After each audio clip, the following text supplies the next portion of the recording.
The Nerd Academy podcast is released weekly at 12 p.m. Eastern Standard Time, available on our website at www.thenerdacademypodcast.com and wherever you listen to podcasts. You can find the Nerd Academy podcast on Facebook, Twitter, Instagram, and YouTube. You can also help support the show by going to patreon.com/The Nerd Academy podcast, where every donation allows us to bring you more exciting content every week.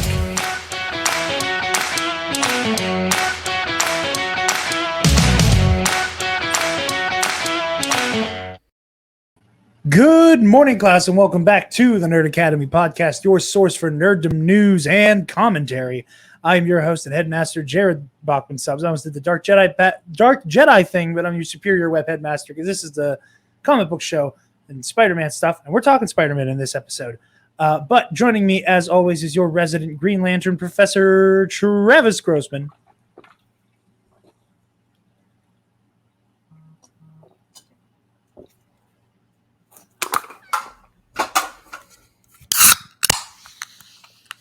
Almost forgot. Didn't forget. Attaboy. But we are not alone. Okay, we're just going to take a beat and acknowledge just that was magnificent. And we'll be clear. There was a lot more in that can. There's a lot more in that can than I thought there would be. It was really impressive. I'm glad we all got to watch you do that. Anybody listening to the audio version of this show, go watch it because that was great. But we are not alone this week. We are joined by our pal, Trey Mitchell from Skywalking Through the League here on TNAP. Finally, we had Bill on nights, and now we have you on TNAP, and we finally got both of you on. I just wanted to say I'm drinking wine. I don't know if I could chug that whole bottle like Travis just did, but if you want to, I can try only for the Patreon, though. We'll stitch it on only on the Patreon. Only on the Patreon. We will clip that only for our patrons. Skywalking Through the League will see no kickbacks. Nope. It is all for us. Yeah, but thanks for having me on, man. What you guys do is so cool. So it's awesome being on. I thought I might have been on, but then, once you mentioned Bill was on, I'm like, oh, okay. That guy got on first. Now I have a chip on my shoulder. Got to perform well tonight. Well, I will say this much. I tried to have both of you on for our Jedi Council tier list. I was definitely busy. You definitely were. The part one of that episode also crashed and burned. On a production side, everything stopped working at the very end, and I had to record on my own. Hey guys, sorry everything caught on fire there. We were planning on doing a part 2 anyway, but we're definitely going to need one now. So, do you know that guy on? Sorry. No, I was just going to say the way you will prove your mettle is if you are the first member of Skywalking Through the League to be on, or everything doesn't spontaneously combust. Well, I would hope so. That would suck, Yes, but, it would. Do you know that guy on Twitter, Eric Butts? He's the guy who does all the reaction videos and got really famous for being bullied for it. So I did a podcast with him in 2019 for Star Wars, and his audio messed up twice. We recorded the same podcast 3 times, and it was I think I started crying after the second one time because he was like, "Hey man, my audio didn't record again." And I was like, "No," because we just use Audacity to record every single audio channel, and then I just edit them and combine them. And then he was like, "Mine didn't record," and I was like, "Death sounds nice." It's so bad, but so I understand. It's one of the most infuriating feelings in the world when you record a whole podcast or video or whatever, and then it's just like you said, it goes up in flames. It's just you got to pour one out. My biggest mess up that I've ever done, and I thought Travis, Spencer, and Joel were going to jump me, and I would have earned it. Yeah, they would have had every right to beat me into the ground. We almost always record Nerd Academy on a Monday. And last year, the Monday the Snyder Cut was announced. Your favorite thing? My favorite, yes, all of us. If you think I don't like Zack Snyder, Trey, you should listen to Travis go off about Zachy boy. Zachary Edward. But scared and sort of aroused. That's all of our default around Travis. But I goofed. This wasn't the program was being stupid, which I've had many a bad luck. The program's being stupid. I messed up and was not capturing the guest in audio for our okay, the Snyder cut is real. There's a lot to unpack here. How is this going to happen? What's it going to look like? And we're halfway through the episode, and I with the most shame-filled voice, guys, I'm so sorry. I'm so sorry. They're like, what's wrong? I'm like, I'm only recording myself right now and none of you guys. Everybody, listen, I am blessed with the best team on the planet because I should have been cussed out and none of them did. I should have. That stuff happens though. I think I was playing a video game while we were recording. I was playing Assassin's Creed or something while we were talking. So I was like, yeah, whatever. I'm just going to keep playing. It's fine. Yeah. Nice. It's harder to get away with that now that we have a camera on us. But all of that fun stuff aside, we do have a first story for you guys, one that I am not very happy to be reporting on at all, one that brings a lot of sadness to me. Richard Donner, the legendary director behind Lethal Weapon, The Goonies, and, of course, Superman the movie, or Superman the motion picture, for you Schmodown cats out there. Wink, wink. Nice. Richard Donner is no longer with us. He passed away today at the age of 91. There's no cause of death revealed. He has a list of credits ranging from we got The Rifleman, we got The Twilight Zone, we got The Original Man from U.N.C.L.E., we got Gilligan's Island, we got Perry Mason, we got Wild Wild West, not the underrated Will Smith movie, but the TV show that movie was loosely based on. 1976 is The Omen. Obviously, we have 1978's Superman starring Christopher Reeve and Margot Kidder. I'm sorry, it's Superman the motion picture. Yeah. Or Superman the movie. Or Superman the movie. Either one is an acceptable answer. Or the Superman the motion the picture. Obviously, is this one of those things where not how do I put this? I would compare this slightly to when Stan Lee passed, where there was that moment of oh, this legendary person is just gone now. And it feels weird having a post Richard Donner conversation. In the same way, anytime the Superman debate comes up, where we're talking, do you like your Hoagland? Do you like your Cavill? Do you like your Reeve? Whatever. There's going to be a brief moment of reverence when you have that conversation now. Even more so, in that brief, oh man, I miss Christopher Reeve. Now it's, oh man, I miss Christopher Reeve. And Richard Donner. Damn. Where it just, it's sad. Nothing but love to the Donner family. But yeah, absolute legend, no longer with us, which is to be regretted. But I've been slaving over a stove for you for the past 2 hours, and this is the news you start me with? Ungrateful. I'm sorry. On a lighter note, it's still kind of a downer, because this will loop back to Chadwick. On an equally sad note. on a more bittersweet note. I'll say this is more bittersweet than actually sad. We have Black Panther Wakanda Forever has begun filming in Pinewood Studios, Atlanta. Kevin Feige tells Variety. Now, we know, as I've said before, Ryan Coogler kind of went back through to retool the script for the Black Panther sequel to accommodate a no longer with us Chadwick Boseman. And it looks like they're beginning production. We have a quote here. It's coolly emotional without Chad, Feige said before the Black Panther or before Black Widow global event in LA on Tuesday night. But everyone is also very excited to bring the world of Wakanda back to the public and back to the fans. We're going to do it in a way that would make Chad proud, is the quote.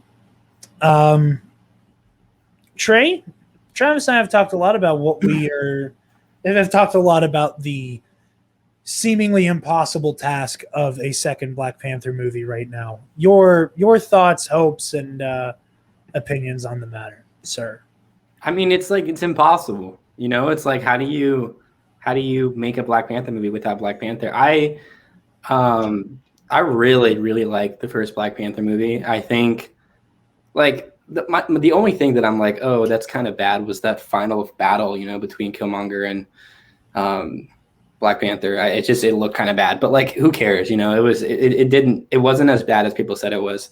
But my hope is kind of that Lupita Nyong'o's character, Nakia, becomes Black Panther. I don't know what you guys think about that, but if someone's like going to sort of take up that mantle, I would choose her. I think Lupita Nyong'o is a badass. But I think Ryan Coogler established such a deep world in the first film that was so rich in its lore and its culture, its technology, and it definitely has a history. And just the idea of like, should Wakanda help people, I thought was a really interesting thing to have in the first film. And then, it seems like they opened up their technology to help the world. But, does something happen particularly with like Atlantis? Like, how does that factor into stuff? So I know there's been rumors of who's going to appear in it in terms of villains and certain people in the water.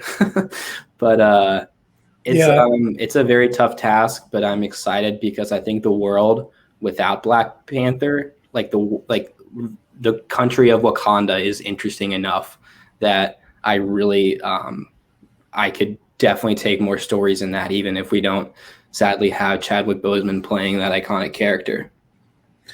Yeah, I think that's an interesting. I know a lot of people kind of have their money on Shuri being the new Black Panther. I just hate the stuff that happened on Twitter with Letitia Wright. That's the only thing those are separate things. Yeah, and I was super on board with it being Shuri. Obviously, Letitia Wright had a little bit of whoopsie doopsie on Twitter, and just kind of shat out of her word hole for a little bit. She slipped on one of these in the Twitter sense. She slipped on a few of those. Slipped, got back up, looked a blue back shell, a banana, a lot of stuff. Some green shells that she threw herself. Mm-hmm. Threw the shell at herself. I like that. And it bounced back. But no, yeah, that's interesting. I love Lupita Nyong'o. I think she'd be a great pick. She's on that list of people that it's just like, I would just want to watch you work. The more I see, would be pretty sick too. Wouldn't mind M'Baku. I wouldn't mind. I know that, like, Travis, I think we had this conversation not too terribly long ago, towards the end of last year with the I don't know, I'm lying. No, it was towards the end of the last year, I think, with all the announcements of everything. Talking about maybe the potential of Killmonger in a, like, maybe they resurrect, not like a resurrection in like a somehow Palpatine return type way, but a more of a T'Challa whenever Killmonger does this whole, I'd rather die in the ocean than bonded, like my ancestors, that T'Challa was like, I respect the sentiment. I respect what you're saying. I can't sleep at night knowing I let you die. I'm 100% for that. I think that's like the best option. And kind of put him in the thing and either like put him in some type of like cryo hibernation and healed him. Another thing that I keep remembering is like the earliest reports we ever got of this is that Donald Glover's supposed to be in this. And I keep remembering that we might see Prowler in this. Oh, yeah. What? That's news to me. This is like 1,000 years ago when that report. It was like, yeah, Donald Glover reportedly supposed to be in the Black I just Panther forgot that season. because I was like, well, wait, he was in Homecoming, but like as an actual character. Because in Homecoming, how would Prowler get involved? I mean, he's a villain for hire. You can loop him into some type of like. It's just like, how do you go from Queens to freaking Wakanda? Do they even have flights to there? Like, and you just hop on United? They probably do now. Yeah, hop on United. I'll take one round trip flight to Wakanda. I flew Spirit to Wakanda, and it was the worst time I ever had. I can pay in vibranium tokens. I have a feeling you can do some type of weapons smuggling nonsense to get Aaron Davis, like you said, from Queens to Wakanda. I think that would be an interesting thing to do. Quinjet, yeah. But I think that'd be an interesting way because Michael B. Jordan's also supposed to return, which would make sense if they were doing some type of if there's any trip to the spirit realm. Technically, Ndajaka had his time on the throne and is a past king and therefore has a place in the spirit realm. They never said you couldn't be a violent radical and still get to hang out. Wasn't in the fine print. Yeah, you can't get them on ever really considered. Do you guys think they'll do you think they'll use footage of Chadwick that they haven't used and to have some sort of final send off with him? Or have him in the movie at all, I guess. I know Travis and I have kind of toyed with the idea of T'Challa dying in action. And but in the spirit realm, have him. I'm sure you could wordsmith something that he said in a deleted scene or something. Yeah, I think I don't think they will try. You use the perfect verbiage right there of trying to do what they did with Leia in The Rise of Skywalker. Yeah, and not so much what they did with Tarkin in Rogue One. I prefer the Tarkin one. I'm not gonna lie, to the Leia one. But with this I wouldn't. With this I wouldn't. Yeah. I would prefer the Leia one if he's going to be in the spirit world for one line and you get the blessing of the family and all the nuts and bolts with that. It's at that point just cut and don't paste CGI stuff. it. Yeah. No, especially because I still don't think that tech's quite there. Because I remember seeing Rogue One in the theater and being off put by Tarkin the entire time.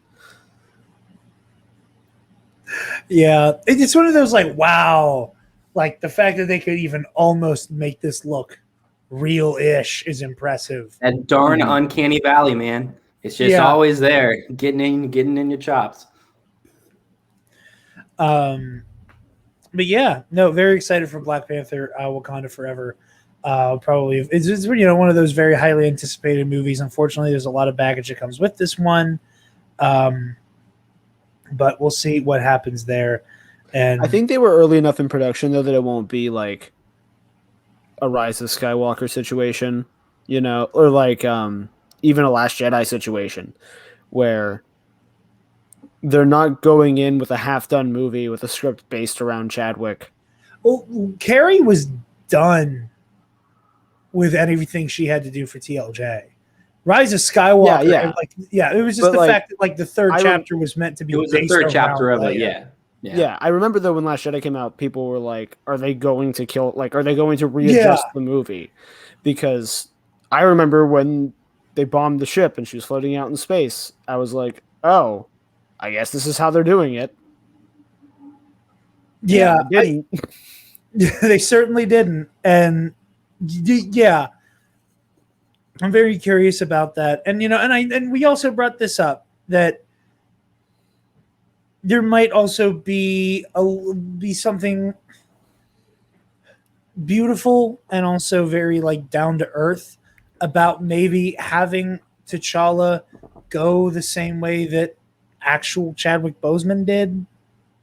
That it's the word impossible is the apropos word here. There is no way to make this feel not gross to somebody in some way. Mm-hmm. And there's no reason to believe that Disney and Marvel aren't going to do exactly as the family would wish be done here. I think that the family, especially with that Ryan survives- Coogler doing it. Like he's Exactly. the one Oh, person yeah. who I trust more than anyone in the world to handle that. Like just the couldn't agree with you relationship more. that he had with Chadwick, and the relationship that he has with Michael B. Jordan. Like I feel like those two would want to do something for Chadwick. I agree with you entirely. I don't. I expect whatever that happens here will come with like the full like seal of approval from the Bozeman family. And Absolutely. that, and like knowing that will like make everything about this movie easier. Is knowing that they were like, "Yep, that's what we wanted. Thank you, perfect, excellent job." It's just like, how does it be its own film while also sending off the character whose name is in the name of the film? You know, it's like you have two things you have to do. You have to tell a story that's a sequel to Black Panther, and you also have to get closure for the lead character of this franchise. It's just like the word you keep saying was impossible, and it is impossible. It's like you probably can't do both of those things perfectly. It either probably has to be, you're going to make a movie that is a really good love letter to Chadwick Boseman and it's a good send off, or you're going to make a film that's like actually amazing and, tells this amazing story. But it's hard to tell both. Like, I don't know. Well, I think based on, and granted, this is very speculative, but like based on the title and what they have to do here, and the way that, in my mind, the way you can dovetail it the easiest, no matter whom T'Challa's successor is, this movie I feel like is going to be a lot about legacy. And there is a storytelling opportunity here that by all accounts should not be here. Obviously I know everybody here would agree, trade a cool storytelling opportunity that this movie has to have Chadwick Boseman back. Duh. There's an interesting way of like T'Challa's story being continued here in the way that the first movie is so much about like, okay, how do I inherit and handle what Wakanda is, like the history of this nation, the darker history that my father has and how he's created, this monster and Killmonger. And now this story again is going to be a passing of the torch. And as much as none of us wanted to be that movie, I think there was a really interesting storytelling opportunity that I absolutely trust Ryan Coogler with 100%. Another quickie story from something that I can't wait to watch because I am not capable of playing it. We have our first set photos from HBO's The Last of Us. We got the dude. We got Din Djarin himself. We got Pedro Pascal up front, smiling. I will only watch this show if he does the entire thing in the Mandalorian suit. He only refers to the girl in this as the child. Ellie is just the child. Yeah, she's just the child. In Last of Us 2, Ellie is exclusively referred to still as the child, despite being in her 20s. The older child. Yeah. God damn it, that's funny. I can't get the image out of my head. But yeah, Gabriel Luna's here. Again, we got the whole cast crew. As someone who's not played the games but who's familiar with the story, I had a very fun time watching a lot of nerd Twitter when they saw that picture of them all in a car together. Knowing it's like that the scene. Yeah, they're all everybody going, "Oh, why are they smiling?" Yeah. That's tough. Yeah, We're having a good time. Don't worry having about a it. good time. Good things are very going excited. to happen. The Last of Us is a very happy and not morally complex story. No one dies. Nobody dies. No one dies in shonen anime.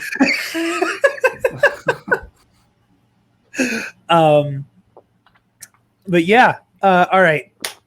here's this. Okay, this is a story I'm the most excited to talk about. This story is kind of the main reason why I brought Trey on, because you made a tweet that I was like, okay, I am going to be doing some mild complaining and bitching.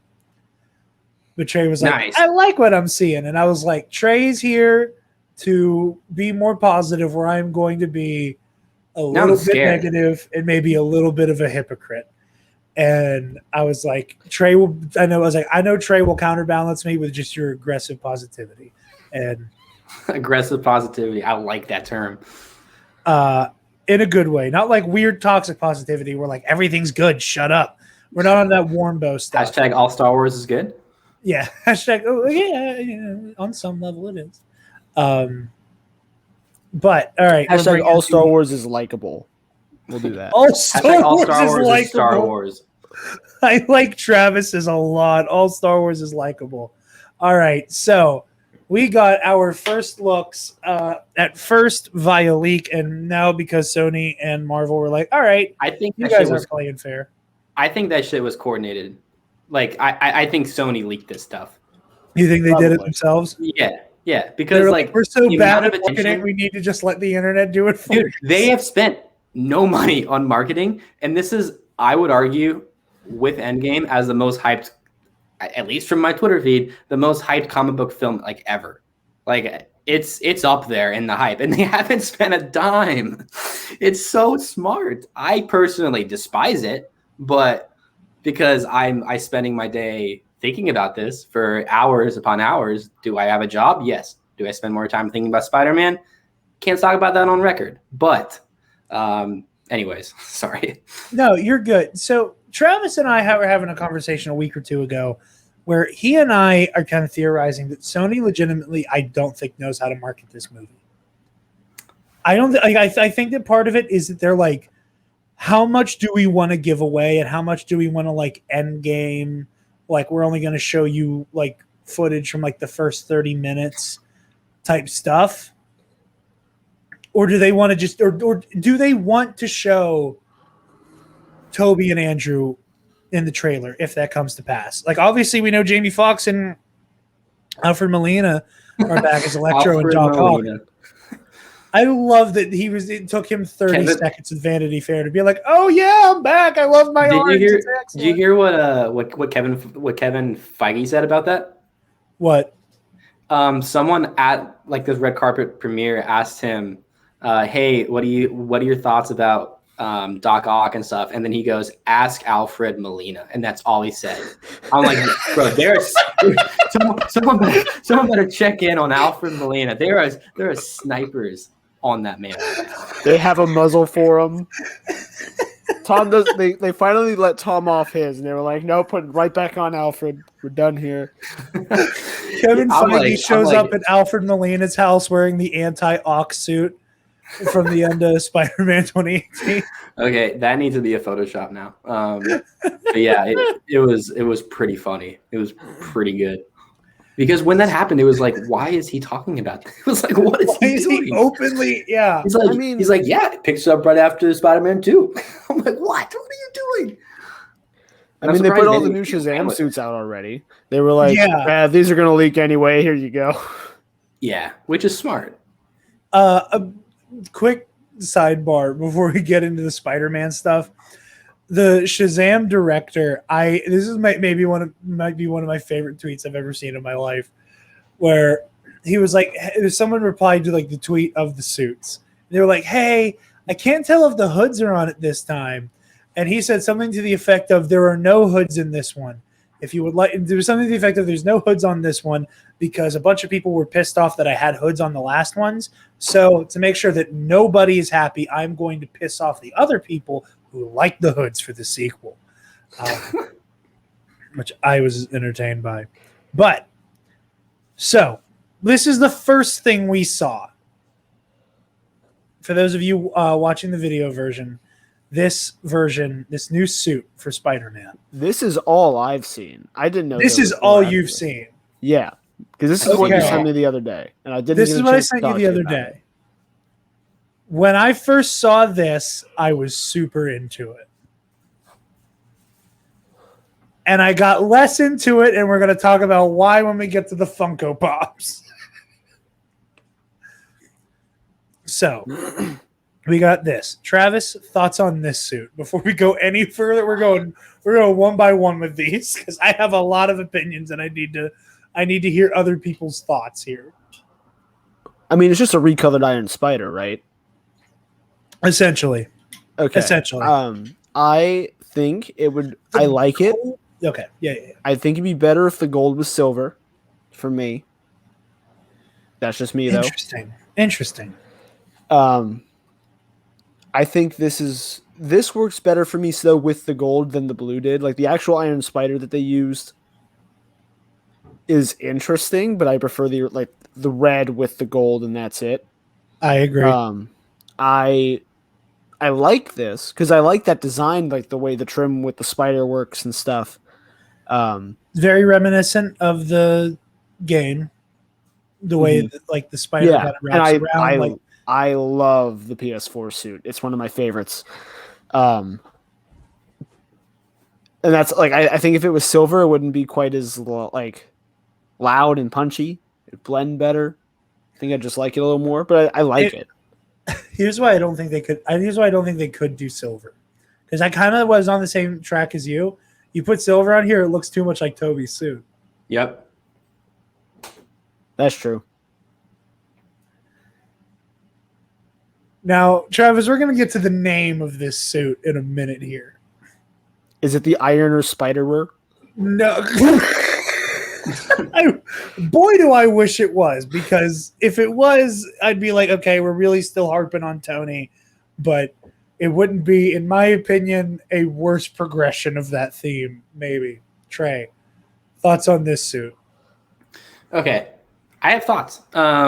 So the name is the integrated suit, right? The integrated suit. Yeah. Yes. Okay.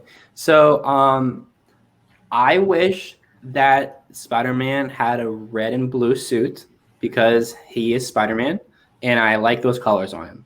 That's the first thing. Like my favorite suit in any Spider-Man movie is the Amazing Spider-Man 2 suit. I love that film, like unironically. There's just something with Spider-Man movies that I just don't take them seriously, I guess. And I just love the chaos and the debauchery. But decline. Oops, sorry. I got a cell phone call on my MacBook. But so my screen went away. I was like, what happened? Where's Jarod? But the silver definitely would have been better. I think Jarod, if you pulled up the Funko Pops, I think this suit looks a lot better in terms of the colors on the Funko Pop picture. Okay. All right. So we're gonna hop to the pop. So we're gonna hop to the pop. I realized you're in the drive and I have access to our Google Drive, so I can just look, and I'm looking at this. I agree. It's almost like a navy blue. Like it's not even It is a navy, yeah. And it shines better. And the colors are a little bit brighter in that Funko Pop. I dig the colors more here. And we're just going to jump into it now. What is happening here? What is this? Why is Spider-Man using magic?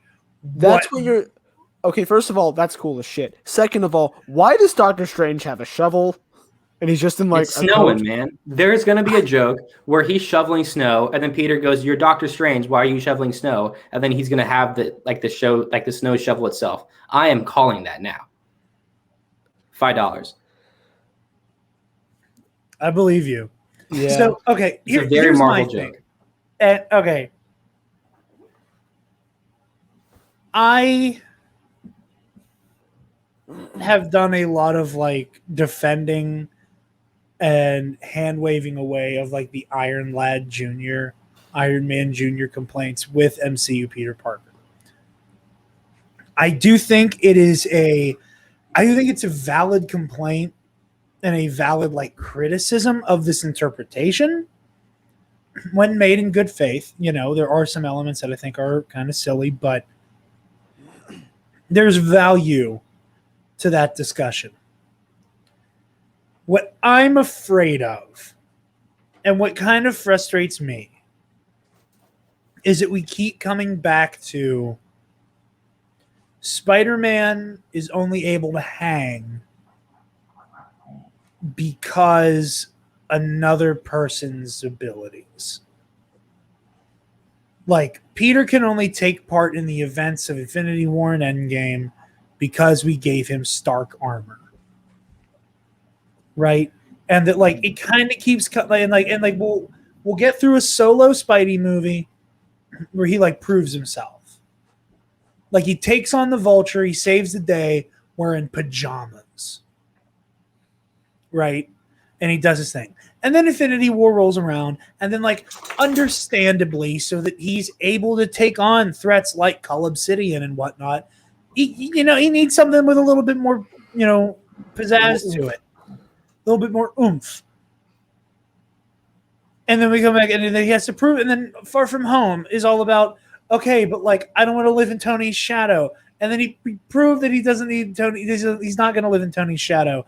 And he, like, kind of builds a suit that was given to him by Tony, but kind of didn't because he made it on his own, but he's also using Tony's resources to do it.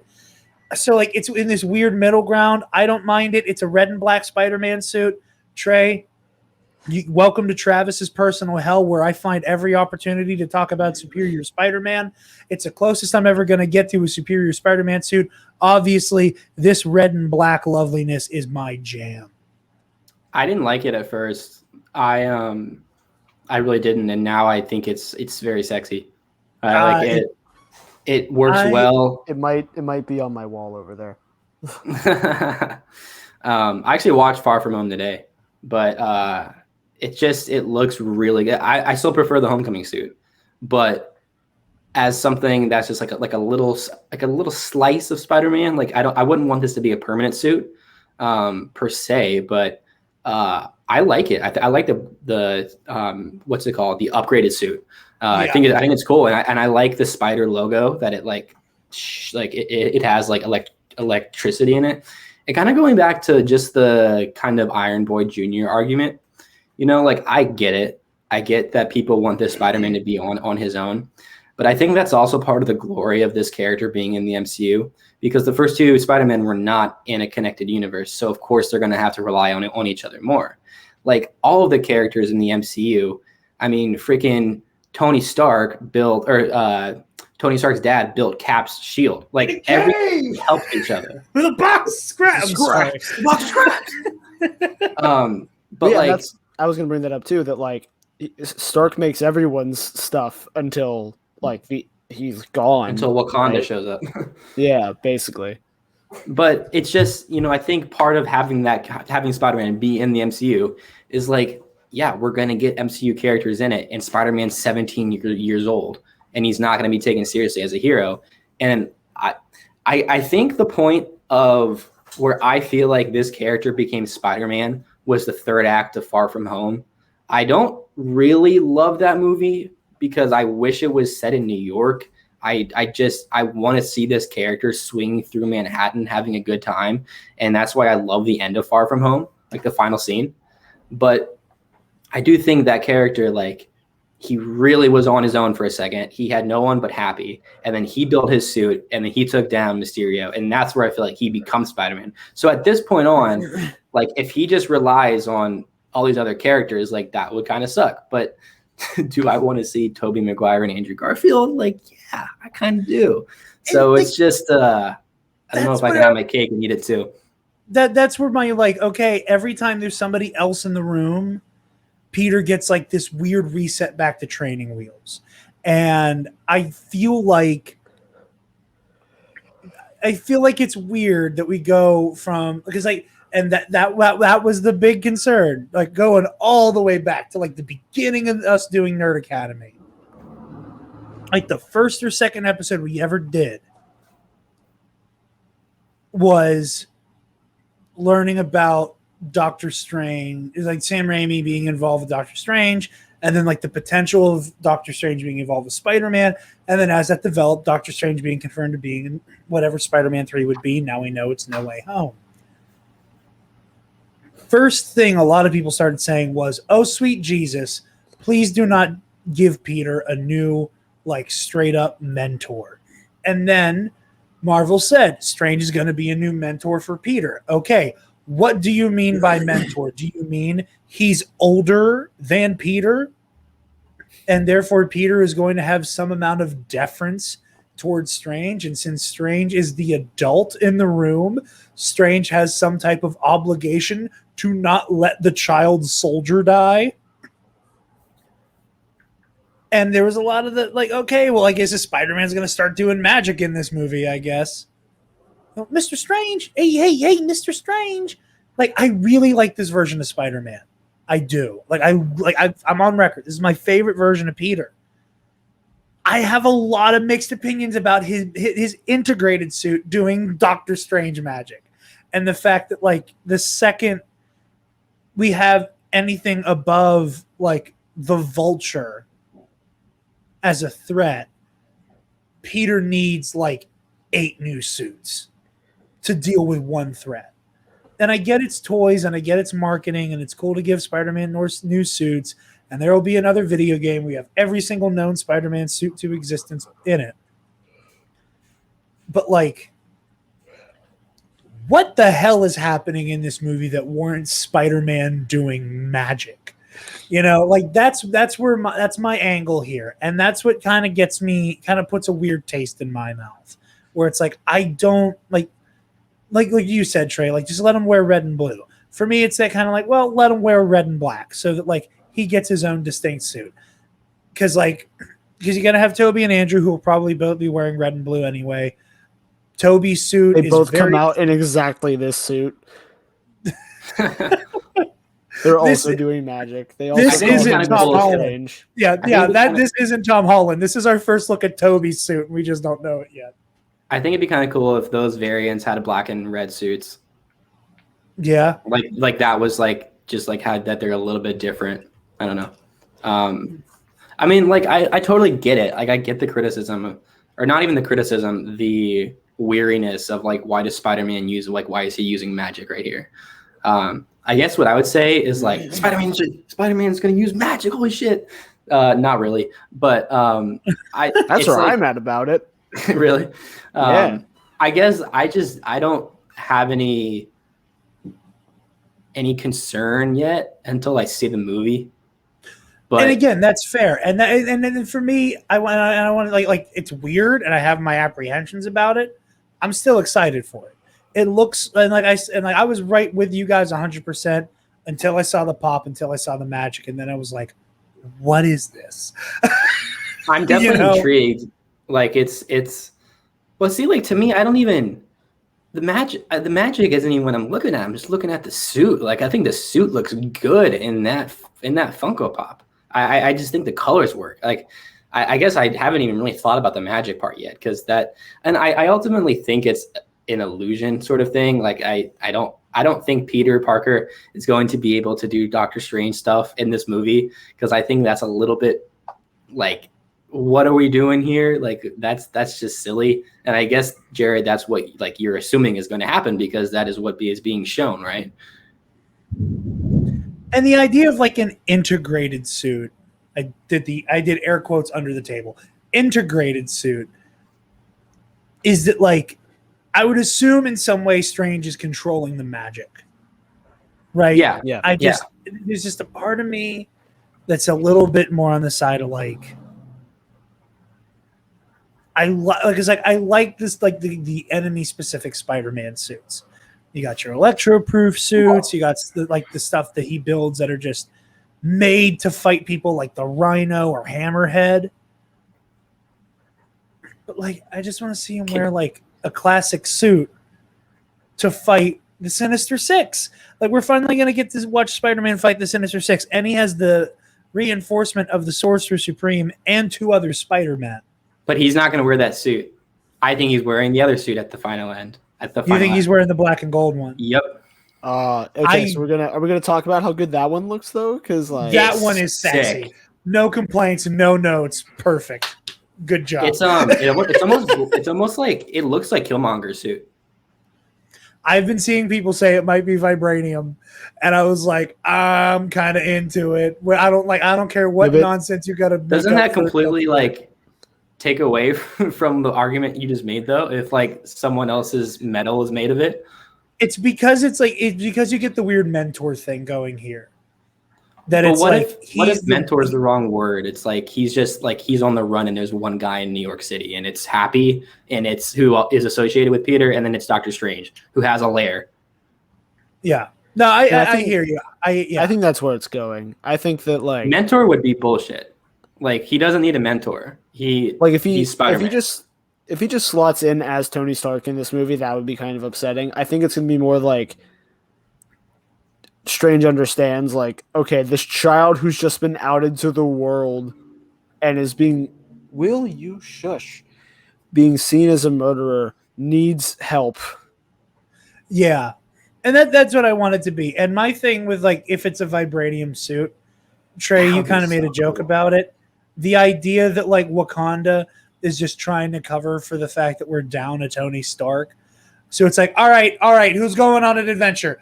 We got Falcon. Sam, you need it. Okay, Sam, you're Captain America. Okay, here's a new Cap suit. Okay, who is it? Parker? Hey, sure. You remember that Parker kid? Make him a suit. Right now. I don't care about the color. Give him a suit. Like I kind of like the idea that everybody in Wakanda is like, everybody needs new tech. Tony's dead. These Americans. Yeah. I totally agree. Like I feel like that has a different like tone and feel than like, okay, like a driving plot point in Homecoming is the suit that Tony gave Peter. And then Infinity War, okay, he's like the only way he can hang is by using Tony's tech. Yeah. Like that's my thing where like it keeps coming back to this version of Peter can only throw down with these massive threats. If he yeah. When one of the grown-ups with a goatee and a very sarcastic attitude throw him a bone. The one point I wanted to make before, or just the one point I wanted to make. I mentioned today that, or on the show, that I rewatched Far From Home today.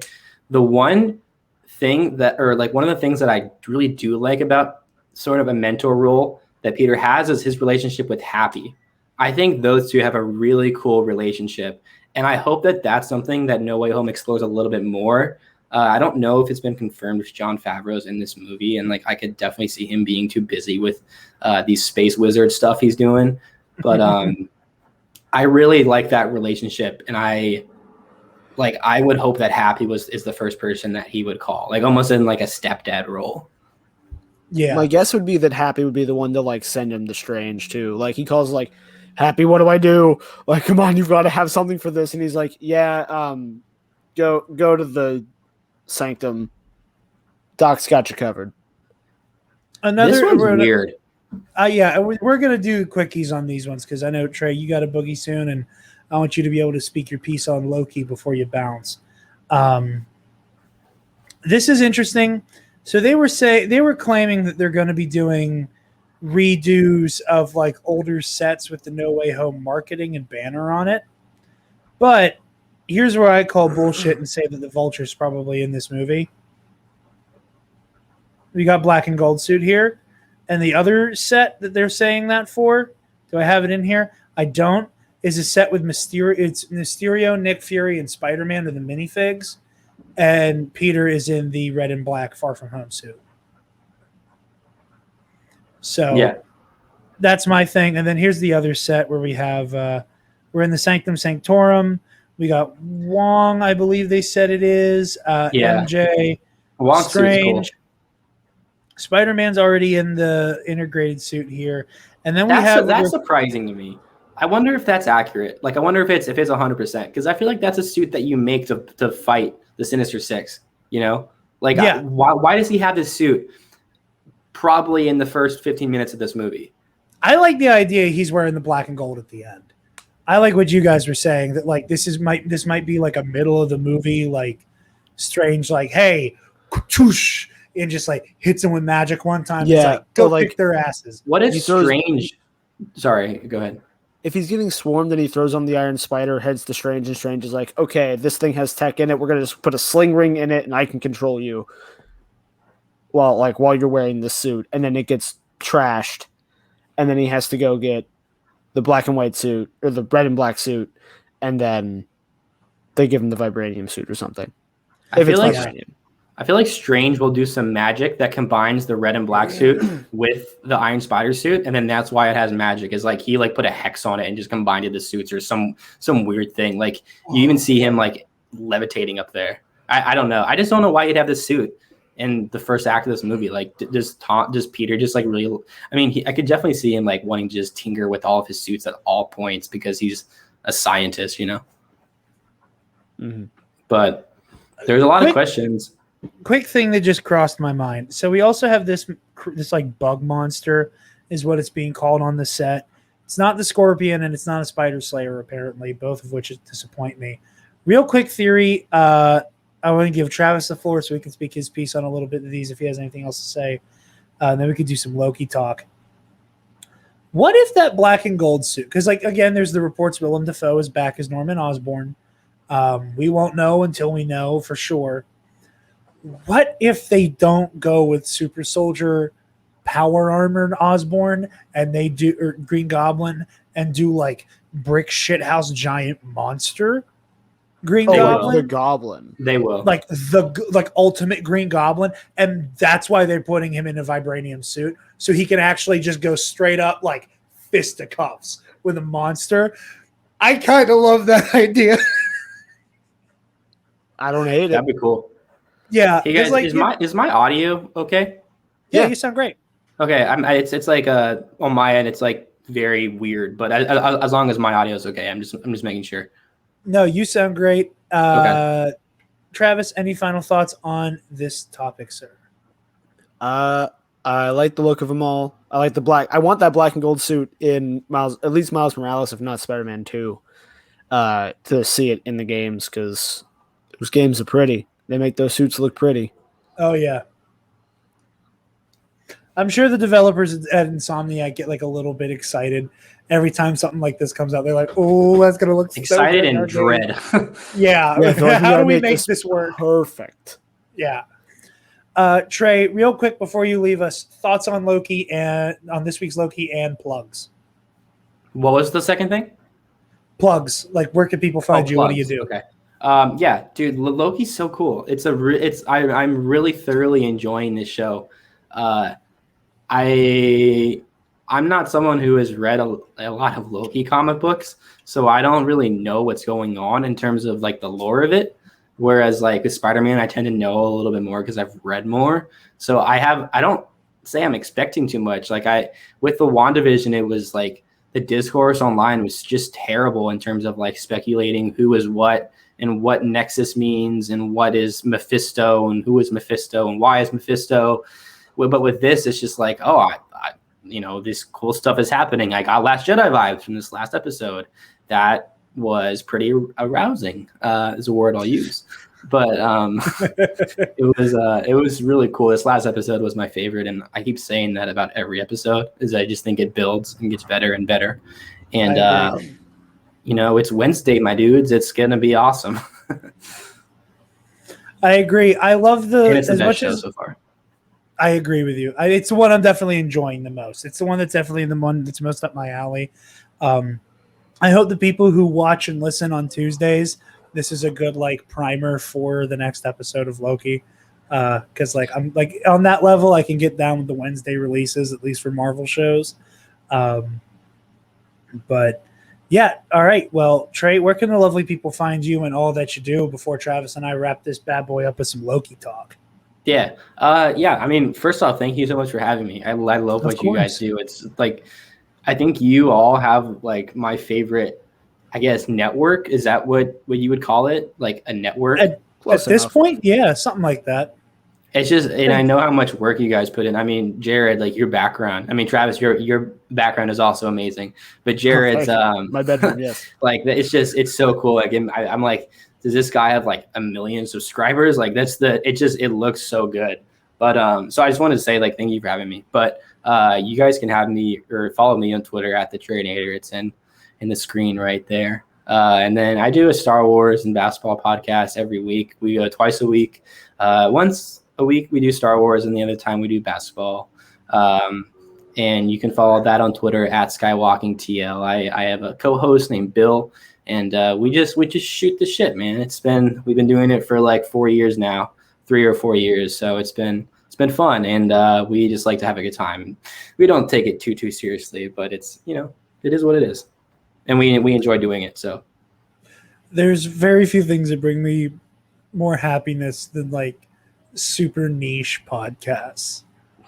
And a podcast for a Star Wars fan who also really likes the NBA, like, that's just so beautifully specific, and it makes me happy. Just on this like some dumb fun level where I'm like, man, there's a Star Wars fan who also really likes basketball, who like this is their jam.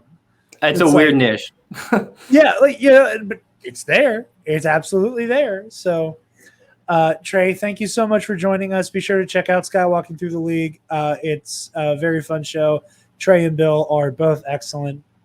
I know Connor and I have guested on a couple times. I know we have a little something in the works with regards to Mr. Zachary Snyder.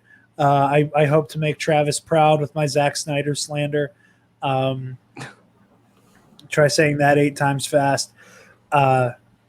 But yeah, Trey, thank you very much for joining us, buddy. Yeah, thanks so much for having me, guys. I'll talk to you later. Later, bud. Bye. Later. And then we there follow were each other on Twitter now, so that might actually happen. Good. I want to bring you into that because that started a few weeks ago.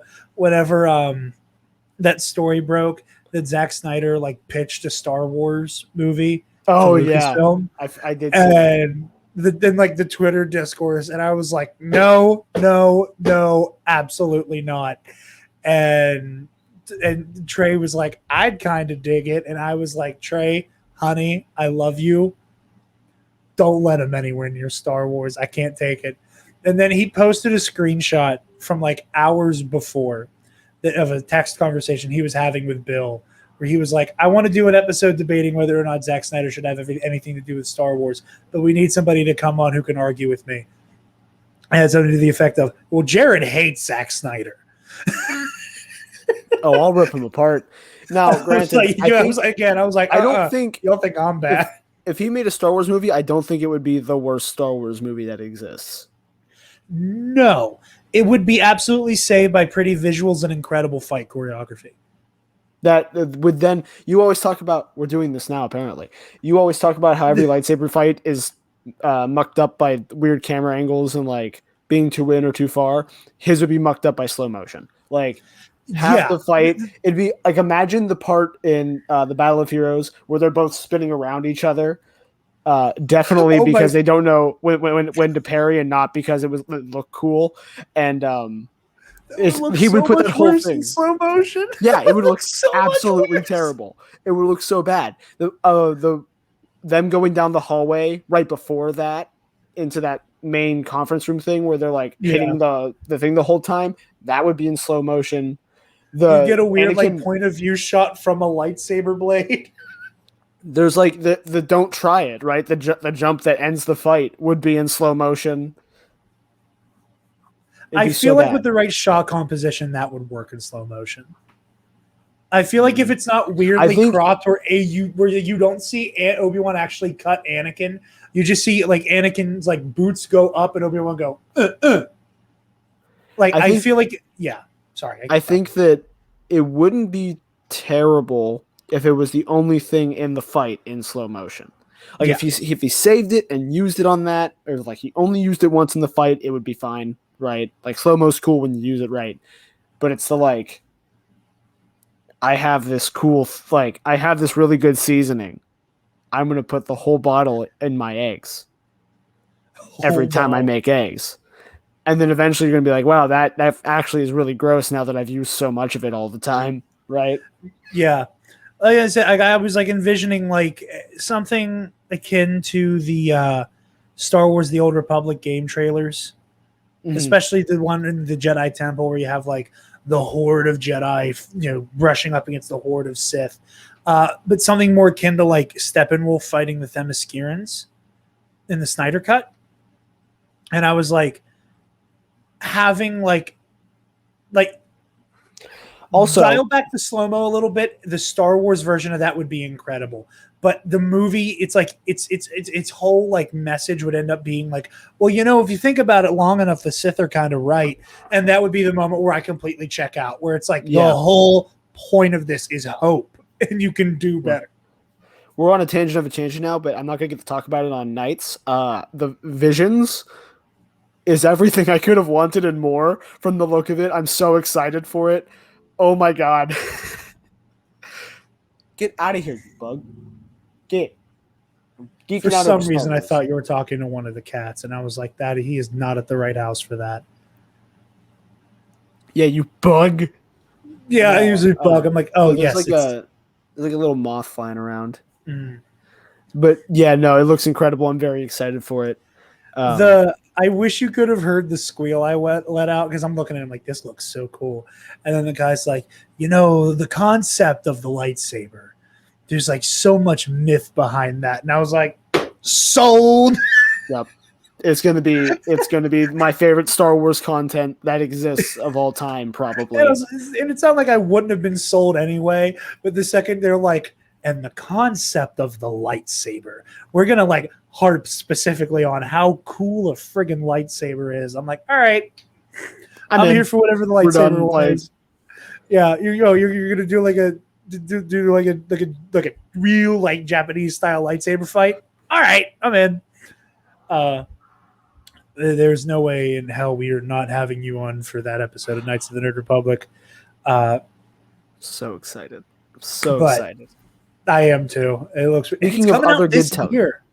Yeah, it's coming out in September, right? Which I can't believe. Like, I thought that was a next year release. I cannot believe we're getting Visions in 2021.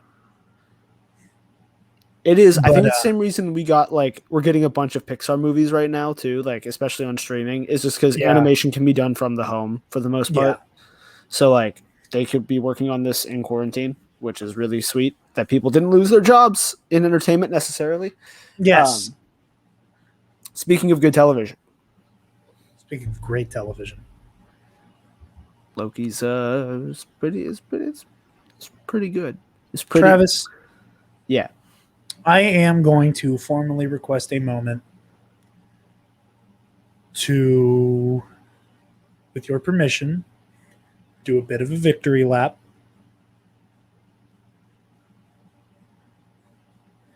Because after getting some egg in my face, going hard on Mephisto, I have redeemed myself with Loki. Which I feel like is all around a harder show to get ahead of. I got female Loki. I got the Timekeepers are bullshit. I just need Kang. And I got the hat trick, and I've redeemed myself for WandaVision. Like, I still don't think we will see Kang. I think we might get a end of Avengers Thanos shot. We'll probably hear from Kang. I don't think we'll see Kang. Nando V Movies did an amazing video. And it was like, because I kept trying to figure out how do you work Kang in? How do you do Kang? And he put what I was trying to think of, and a tertiary, like a very I'm aware of these stories but haven't read them type thing. Moment for me. Okay. Where Nando V Movies was talking about how the way you do Kang and the way you have Kang be the big bad at the end of this is that it's one of the Kang variants. And I want to make sure I have the right version, I have the right name of this form that Kang takes on. Because he the way that Nando V Movies, and again, Nando V Movies is one of the goats. Please, by all means, go check out what he does. I'm trying to find alter egos. Here we go. Immortus.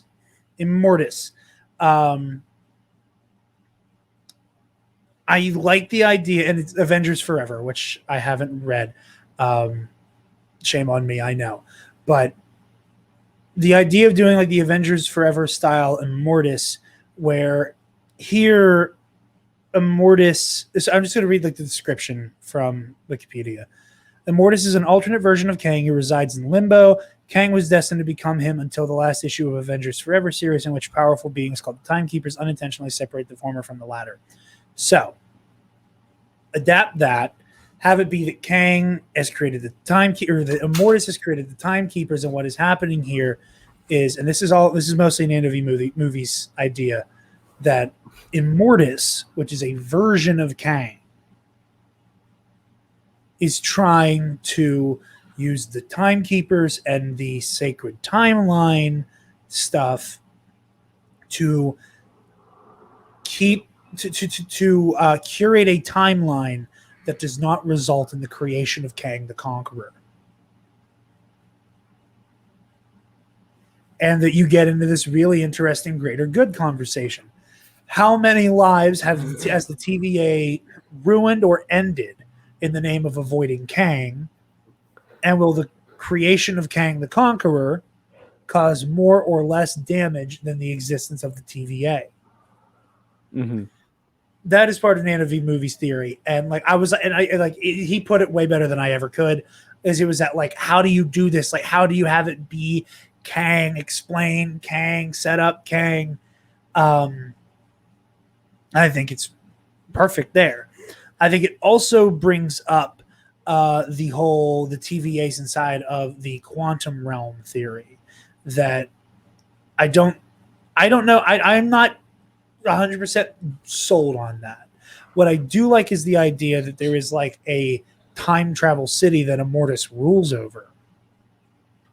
That like you can do Kang in like that, like there's ways to spin Kang into the quantum stuff so that he shows up in Ant-Man and the Wasp without having being explicitly the TVA is that city in the background in Ant-Man and the Wasp.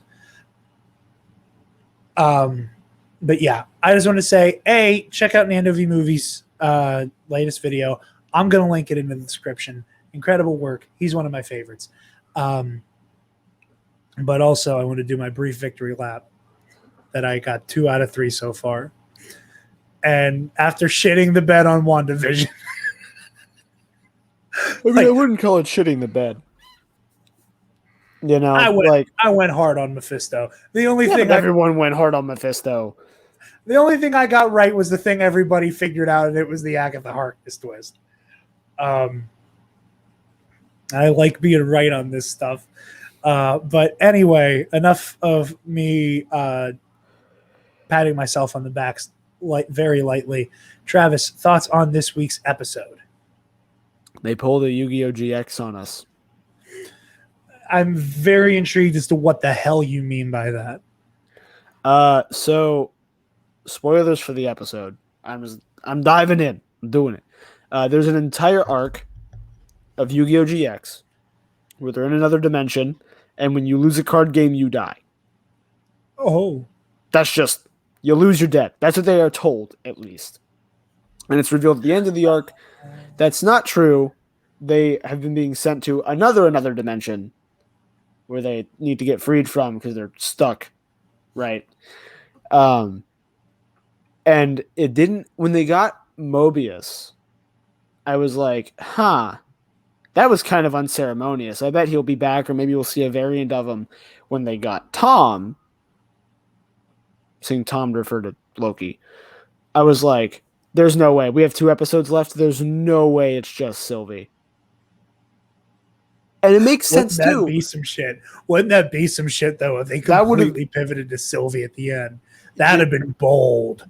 Yeah, exactly. That's like on one hand, I don't know that I would have liked it as much, but also bold. It makes sense because I like the idea that they've never actually been able to remove anyone. That, like, in the same way the TVA, maybe it's the quantum realm, it's in a pocket somewhere separate from time. Yeah. When they prune somebody, they have pockets to just dump people and things into.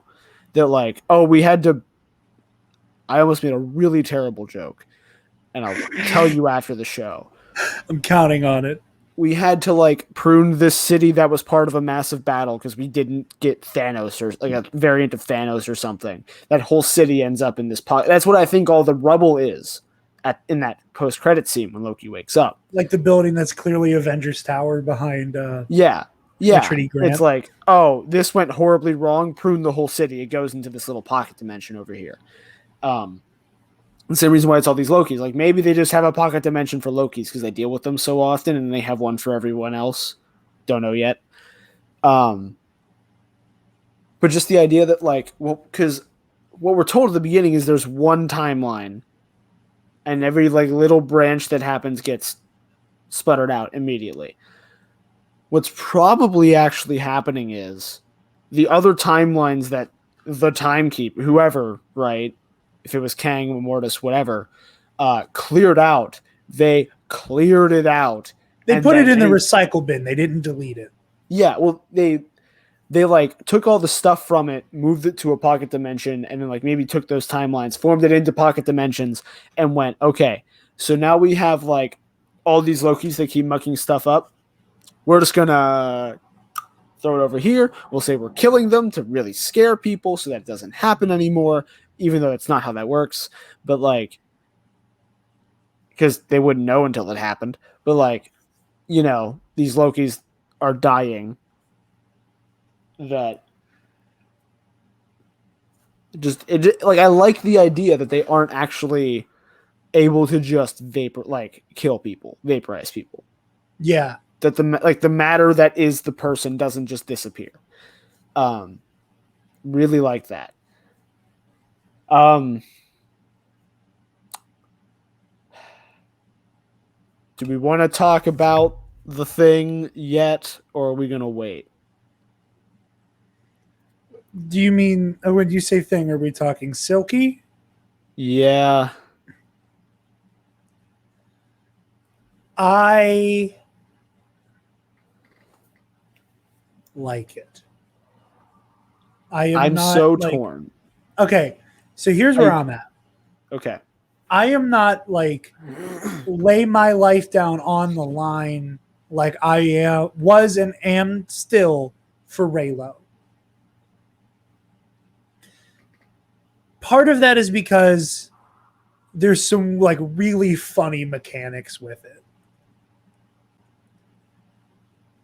The other part of that is that I don't feel the need to like jump in front of the discourse bullet for Silky, because Kate Herron already said they're like yeah, this isn't us like implying romance. Like she cut and dry said like they have feelings for each other. So like I don't feel the need to like I don't know. I think that's part of it is like the idea of the ship isn't quite right. I don't necessarily like a lot of that stuff anyway, but like here, I'm gonna let you finish because I think we're on the same wavelength. I want you to finish your thought. I think so.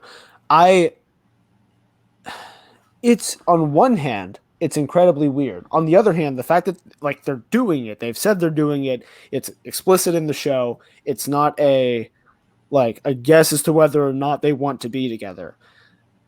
Is I think part of what makes it less weird because like the fan base mucks up the thing, but not that bad. Like I'm not saying it ruins the whole show for me. I just because again, on one hand, I don't like it because they're kind of the same person and they're kind of not, and I don't that feels really gray area-ish to me. On the other hand, it's fucking genius that like the character study that goes into the only person Loki can ever feel love for is himself.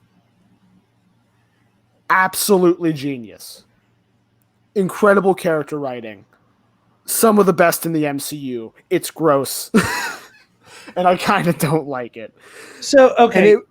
And it would not be it's less gross by the fact that they pointed out. Like, Mobius says, like, that is incredibly fucking funny. I'm sorry I said it twice, but like, You're good. that's just hilarious. Like, this is the funniest shit I think I've ever seen. Okay, so here's my thing. First of all, I am less weirded out by it, especially because of the end of this episode. Because while it feels like they're the same person, you can have a Loki that is Tom Hiddleston, and then a different Loki who's Richard E. Grant, and then like boastful Loki who is nothing like Tom Hiddleston or Richard E. Grant, right? So like, I think that's the reason also that when they started doing like the variants, we've never seen the same actor be the same person more than I don't think. And if we have, it was background and it didn't matter. But like, yeah, there's a reason we've never seen Sylvie shapeshift into Tom Hiddleston. There's a reason that none of the people he sees when he wakes up look like Tom Hiddleston. And I think it's to solidify that, or like even that, because again, it was weird when we saw Sylvie for the first time. I was like, and she kept saying, "Don't call me that." And Loki was saying, like, "I would never treat me like this. This is weird." I think Tom Hiddleston Loki was under the same impression I was, and I think a lot of people were under, that for the most part, up until the decision that caused the split, you are the same person. Like, the person he was fighting was the same person until somewhere on the timeline things split off, right? Versus we see that she was born, Loki, again, gender fluid, but usually has a preferred form, and the version of Loki that we saw, born preferred female for her entire life. Yeah. And so automatically we're like, this is different, right?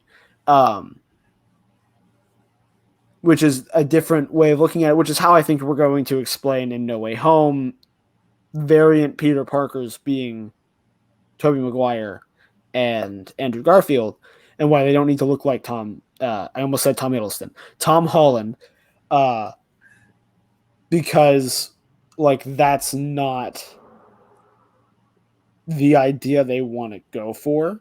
Yeah. Like a variant of me in another timeline wouldn't look like me necessarily. Wouldn't be like me, but slightly taller, or me, but like, wider, or me, but my hair's purple or something. Yeah. Right. Like, I agree with you on all of those fronts. And I want to circle back to like just the concept of the ship itself. mm-hmm. I don't ship Superman with Lois Lane. Okay. And I think that's they're already a thing. They're a thing. Yeah. Like Superman and Lois are a thing. They like you have like the pairing. Han Solo and Princess Leia, couple. They are the main couple. Mm-hmm. You can ship Han with Kira because Kira isn't the one that Han ends up with permanently. You can do like the some of the like other ships. You go, okay, Han with Lando, Han with Luke. Like you could like you can do those other outside tertiary ships. Like that's shipping. Clark Kent canonically like pretty much almost always ends up married to Lois Lane. And Han Solo, like almost Han Solo, we don't have it almost every time because like there's just two timelines technically for Star Wars. Han Solo, Princess Leia, they're the thing, right? They're like that's not a ship to me. Yeah, like with the shipping, it's like the story's actively happening and we don't know how it's going to end, or it's like it's a story that's always changing. Like Batman. Batman has had a few like. He doesn't have a forever partner. He doesn't have a forever partner. The closest, like he has two potential ones in Wonder Woman and Catwoman that are like the two that I see him ship with most often. And then you get the super bat ships, which I think are adorable. But so like that's why there's a part of me that's like, oh, Silky. Where there's a part of me like, okay, I like keep the name as it's funny and it's cool. I've also heard Love Dagger, which has Storm Pilot vibes in terms of name, where it's like for like part of me is like I don't quote unquote ship Sylvie and Loki because they're already a thing. Like, I don't ship Tony and Pepper. Because You know what I mean? Yeah. Like, I guess they're the already closest a thing thing. the closest thing to how I'm feeling about it, I guess, is Iris and Barry in the Flash TV show. Okay. Because they went the Oh, route. yeah. Yeah. Okay. Yeah. We're like, there's this weird connection above the romantic relationship. I don't think it's as weird as Iris and Barry. Right. And Iris and Barry in the comics or in any other media is fine. They went the weird route of they have this familial bond that exists, right? Like the Loki and Sylvie have this bond that at least to me in my head when I'm watching it, supersedes the romantic relationship.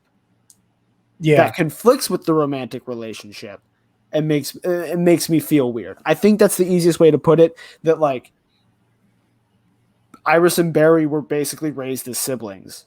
And then Barry was like, hey, let's get like they both fall in love with each other. And it's kind of weird. And the show even points out that that's really kind of weird. Because I didn't watch it because I was like kind of taking a break at the time, but the episode where they get married or like for their wedding. Yeah. They ask Joe, well, who's he the father for? And he says both. And the person gets really weirded out. And you hear a banjo. Landing. I feel like you could have stuck that landing a bit better. And suddenly the banjos come out. They reveal they're in anyway. I did it for the movie club every time. I gotta do it here. Hold on. I gotta do the. Ew. And that's all we can get away with on YouTube. I am trying to pull up and show a fun thing I saw on the Tiki Talk on the Clock app that I think adds to this conversation in the way that Tom Hiddleston is a cheeky, brilliant man. I know what you're talking about. I saw because you retweeted it or something, and I saw it. Here, I'm going to play this in the show. Do you think Loki will ever get a love interest in the upcoming future? Or are we going to encounter that in this series? You know, they say in order to have, the first stable relationship you have to have is with yourself.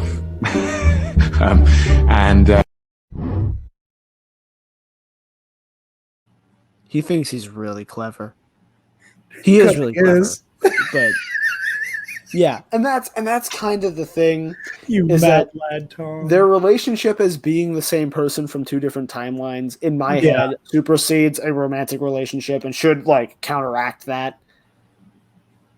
And like that's something I guess I just have to get over. Yeah. I also feel like we're setting up for Sylvie to actually die. Or one of them to actually die. I will be legitimately like upset. Like I don't think they're killing off Tom. I don't think so either. And I would be stunned if this show fridges Sylvie. I wouldn't be stunned. And that's part of the reason I didn't immediately get what's the word I'm looking for? Not ticked off. The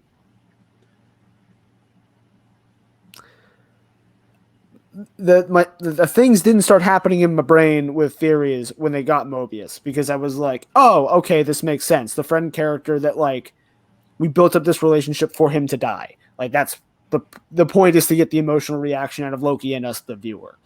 But like, it's when they got Loki, I went, oh, tipped me off. It was a P. That was the letter I needed. That like, obviously you kill the main character, something else is going on when you have 2 episodes left. I'm wondering if we like there's a chance, or maybe they kill one of them so the other thinks they're dead, and then they're not really dead. Like Loki pulls a Loki or something. Yeah. Um, That was one of my favorite lines in this episode. It's like, I've lost track of the amount of times I've been killed, so do your worst. I'm like, say it again. Like that line is right up there with, if you had any honor, you'd fight me yourself. I have shit to do. Yeah. Like both Loki and Sylvie have two of my favorite lines of dialogue throughout this entire episode. but yeah, I guess that's kind of where I sit on it. I didn't talk about it on Twitter a lot, but like I'm in the camp of it makes me slightly uncozy. I'm not against it. Yeah, slightly uncozy, but not an anti. Yeah. I'm also like, again, I am waiting for Sylvie to die. Like, I think that part of the reason we've built her up so much, in the same way that I thought they were going to do with Mobius, but clearly he's still around, and I like Owen Wilson as Mobius, so I kind of hope he stays around.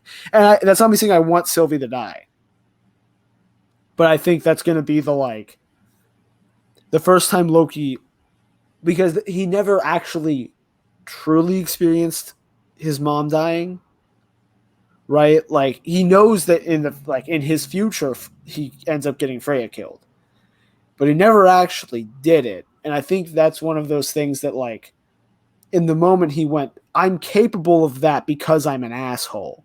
And maybe that's a reflection on me that I shouldn't be so much of an asshole. But he never actually did it. Like, that version of Loki never did it. Like, if I found out that in 5 years I went out and murdered a person, like I shot somebody or I got somebody killed, I would go, holy crap, I need to evaluate my life right now to make sure I don't end up doing that, or like I don't become the person I become. But I didn't do the thing.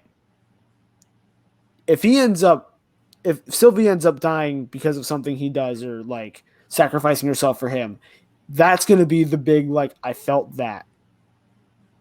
Loki felt that moment, I think. I would respectfully push back and say that I like an interpretation of Loki kind of getting Ebenezer Scrooged, and that this version of Loki is seeing, okay, you kept the shit up and you got Freya killed, and then you kept the shit up and then you got yourself killed, as well as, didn't really do much to help stop Ragnarok. I think that's the difference. I don't think it's going to be he kept the shit up and Sylvie died. I think it's going to be like they're in a position where he has to pick, like, one of us has to go, or everything we're working for gets thrown in the toilet. Oh no, I don't think he's going to, like, self-sacrifices. I don't think he's going to, like, keep doing Loki stuff to cause Sylvie's death. I'm saying that, like, from what he's seen of the future and what he might learn from the variants, from Boastful Loki, from Kid Loki, from Richard E. Grant Loki to Florida Loki, he might learn something from that. And that also adds to the, like, again, it's that Ghost of Christmas Future type thing that I think he's getting. That, like, I like the idea that he's like, oh, okay, I don't do the stuff that ends in me getting my neck snapped by Thanos. And via that, he and Sylvie could have a happy ending here. That's what I'm pulling for. I'm not necessarily pulling for what I said. It's just that feels like the most likely. Like, from a writing standpoint, that feels the easiest. Yeah. No, right? I think you're right. Yeah. In the same way of, like, if Mobius had actually been killed, I would have been like, yeah, that makes sense. I wouldn't be on this, like, Sylvie's going to die now. But, like, they faked us out with Mobius. Because now, like, we know Mobius is still out there. So we know that's coming. But then, like, I don't think Sylvie's going to get pruned. I think she's going to get, like, stuck with a knife or something. Yeah. The love dagger. If they kill her with a dagger. But no, I think, and I know that, like, that's not necessarily the outcome you're pulling for. I should have phrased that better. But I don't know. It's that same thing that, like, It's the same complaint I came out of the Rise of Skywalker with, where it's like, can we just please give these people a happy goddamn ending? You know, like the ending, like like a lot of these stories, it feels like the happy ending only happens when, like, you know, there's another chapter with more fighting coming. You know what I mean? And like, granted, we don't know if Loki's going to get a season 2 or not, or how that's all going to pan out, or what that's going to look like. But like, and obviously this isn't the ending for Loki, but like whichever one it is. But I just let him ride off into the sunset with Sylvie. You know, like let everybody have a moment that is like unapologetically happy. Let that be a happy ending for everybody involved. Give Mobius his jet ski. Let whoever the big bad is and Renslayer get their just deserves, and let Loki and Sylvie go off into the sunset. Let the other Lokis go back to their homes. You know, like it's that kind of like just let them be happy type mentality where like that's my thing, where it's like I am like, again, they might do it in a way that I'm happy with, and I could be proven wrong. And all the two things, I could be proven wrong and I could like what they do. Mm-hmm. But also it feels like the MCU is playing a lot safer with the final fate of their characters now. I think that they realize that they burned a lot of really, really, really big, useful villains in phase 1 and in phase 2. That by virtue of the character either being dead or the actor being someone that's hard to get back, and also the character is dead. Yeah. But like, who's the only villain, like their actual mainline timeline canon to the main MCU villain who is still breathing from phase 1? It's goddamn Abomination and Justin Hammer, if you want to count him too. Oh, we count him. Absolutely, we do. And again, another shout out to Nando V Movies when you have a hammer. That's another great video of his. Is his video just discussing how amazing Justin Hammer is, and he's right, like most things. Nando, if you ever want to come on the show, we'd love to have you. But I don't know. I want that happy ending. You know, like, and maybe there's a part of me that's still like a little salty about the Rise of Skywalker still. There's a part of me that's just like, just let my weird ship have a happy ending. For the love of God, let this dark-haired anti-hero walk away still breathing. Is it that hard? But I also I don't think you're wrong in the like. There's very much a logical conclusion there. And again, there are ways to do it that I don't think I would be upset by. But like my impulse, if I were at the reins, I would go towards a happy ending, like a straight up and down happy ending, not like a bittersweet ending. And also, disclaimer: storytellers don't owe us anything. They need to tell the story they want to tell. This is just part of us discussing what we like about it. Which I just feel the need to add that caveat, because I know that like pretty much everybody within the Teen App umbrella has that opinion. But we get into the like, well, what do we think so often that I don't want us to come across as like, I demand you to give me know better than these professionals. I know better than this person who writes this stuff for a living. I don't. I just have theories because sometimes I'm good at that. Other times I'm watching WandaVision. But yeah, I love this episode. I want to talk about the Lokis we get at the end. Black dude on the far left holding what looks like maybe a Mjolnir. Yeah, I think perhaps. So. More traditional looking.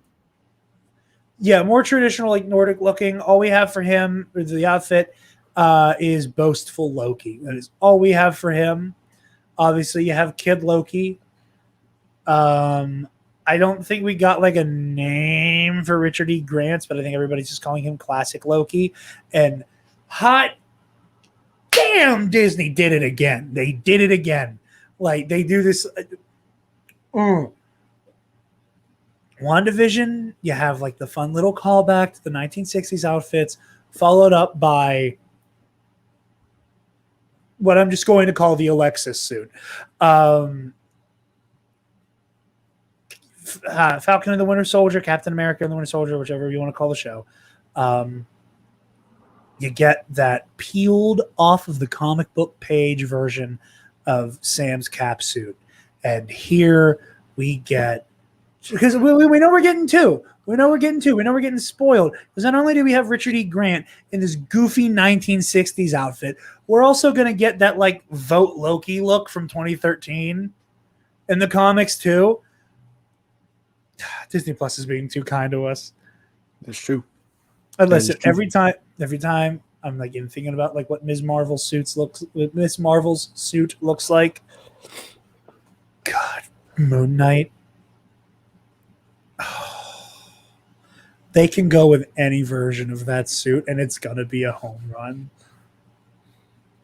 Because somehow Moon Knight has a lot to work with in terms of costuming. I feel like they might have a Batman problem with Moon Knight, but I'm not sure. What do you Depends on mean? how much.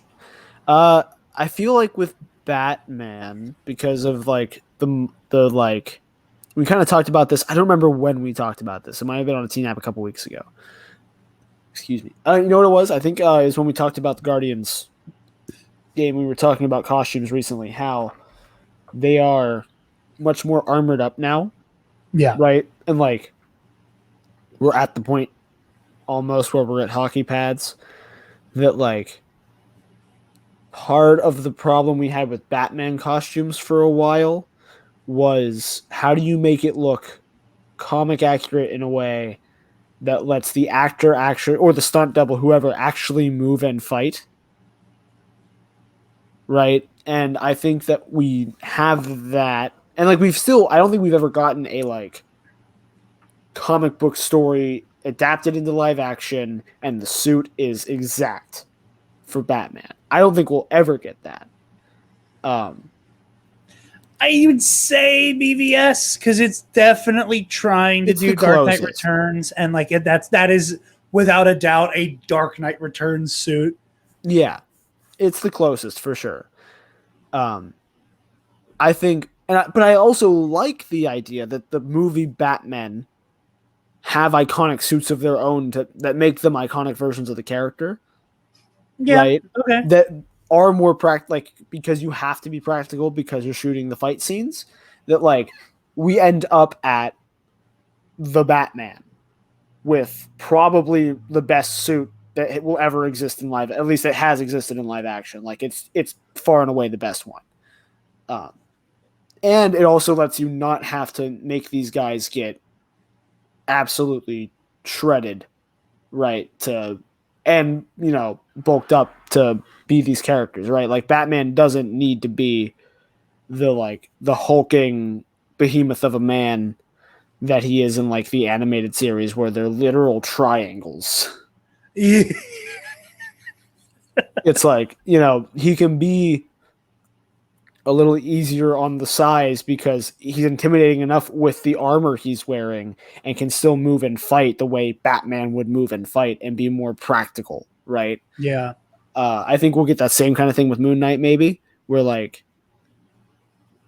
and Moon Knight isn't necessarily as armored up as like a Batman or a Captain America. I was going to say, yeah. We might get something closer to a Daredevil, because Daredevil's costume is a lot in the show, I should say. Yeah. We're like, it's really good. It's a really good adaptation. No, leather jumpsuit. Ben Affleck Daredevil. Leather jumpsuit. White leather jumpsuit. White leather jumpsuit. Silk cape. Yep. Never mind. That's what we're doing now. No, I know I hear what you're saying. I what I'm hoping for is they do go more of a fabric than armor / padding look for Moon Knight, and they do the version that has the gold trim. That's what I want. I think that's like his best looking. I think that's his best look. I think the gold trim really like completes the Moon Knight look. Or they can be absolute mad lads and have him wear the goddamn suit. Like the white, like business suit. Stripe. Yeah. Yeah. Go that route.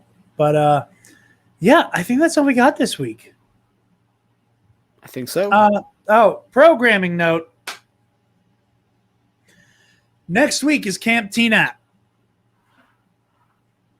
which means we are not going to have a review of this week's Loki up on Tuesday. We are going to be behind on our Bad Batch reviews. Well, we're going to have the last week and this week's Bad Batch out because the turnaround time on that's a lot easier. We're going to try to drop a little bit of bonus content. Spencer and I have an idea for a Knights of the Nerd Republic episode we might drop as a bonus to keep everybody's appetites wet, to make sure the channel's still moving and doing its thing, to appease the YouTube gods while we're away. I might drop a piece of Patreon content from the vault, something to that effect. But once we're back in action, we are back in action. Because at that point, everybody who needs to be back in town will be back in town. Spencer has had, between work and his family's always mobile this time of the year.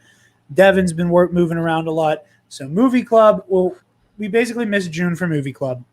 So movie club July essentially is going to be Indiana Jones month. Moving forward, we'll go from there. Campus life will probably be back with other things. Maybe we'll talk about that in terms of when things go up. Those might be changing. Depending on how burnt out Travis and I are and tired we are, number one contender might also end up missing because of Camptina. We're not 100% sure. There's a decent chance that does happen, though. Luckily, the week we will be away will be a lighter week. There will not be a pay-per-view that week. So we are dodging that bullet for number one contender. But aside from that, just so you guys are aware, you guys might be – we're not dead. Nobody – we didn't shut down anything. We're still around. You just might get a little less content than normal because we will be in the woods. So with that, Travis, where can the lovely people find you, good friend? They can find me on Twitter and Instagram at Travis Political. Yes. Good? Yep. The banana peel asks where. You guys can find me on Twitter and Instagram at DarkJedi2552. And you can find the Nerd Academy podcast on Facebook, Twitter, Instagram, YouTube, and on our website, www.thenerdacademypodcast.com, where, if you're feeling generous, you can donate to our Patreon. Speaking of our $10 alumnus, thank you to Case and Breon, the Waffle Wizard, Delta 9, Zach Canals, and Never Gonna Give You Up, Never Gonna Let You Down, Never Gonna Run Around or Desert You. You're my new favorite. Be sure to consider the $5 tier, where you'll get access to the Patreon exclusive shows like our Knights of the Nerd Republic Versus series, Heroic History 101, and the TNAT Movie Club audio commentaries. Check out the student store link on our website where you get access to all manner of Nerd Academy merch and goodies. Be sure to like, comment, share, subscribe, do all the things. Thank you all so very much for listening. And class dismissed. Stop! Move away from the cookie jar!